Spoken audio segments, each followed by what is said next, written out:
So ang gagawin natin dahil panalo tayo sa winning line. Winning line. Ayan si Bro Ding, oh. Anong masasabi mo, bro?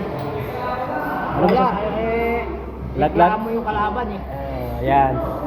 Mamaya, kami magkalaban na mamaya. Out na yan. Qualified na yan. Pupuntiksta pa. Yun na.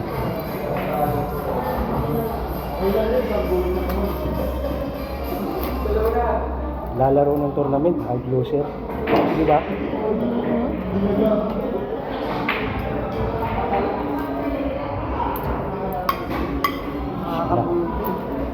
Yan ganun guys. Manok at itlog yung ulam ko.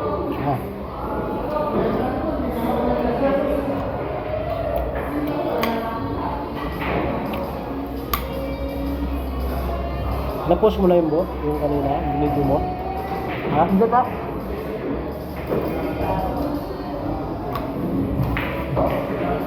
Yan, pag nanalo ako, ikaw kalaban ko. Dalawa tayo, sabi ni Alan. Hindi, at least may makapasok. At least may makapasok.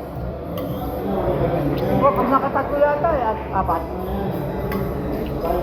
Tatlong panalo lang bro. Nanalo ka, ayos na.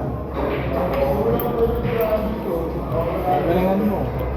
Kaya lang, walang picture pag kahit sa Biyernes eh. Pag nanalo ka Biyernes, walang picture eh. Hindi ka lang ni Boya. Hindi, sa susunod tayo kay Buyo. Dapat kay Alan wala. Yung mga 2 point, yung mga Martes, Miyerkules, Jueves, ang gagaan ng laban dito. Minsan nga, tatlong pula yung naglaro oh. Kumain ka na, bro? Ay, kumain ka na, no? Bibit ako dun sa ano na yun. Labak ito. Dapat huminto ka muna, bro. Yung ginawa niya. Hindi pwede yung asal yung gano'n.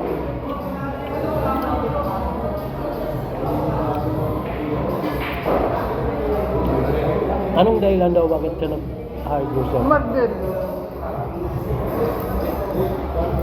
Dapat din yung ganyan. Kaya nga eh.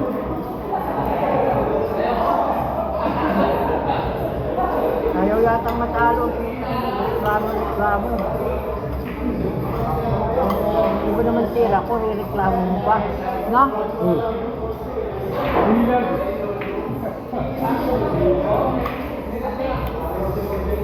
Haluin mo yung pinyang.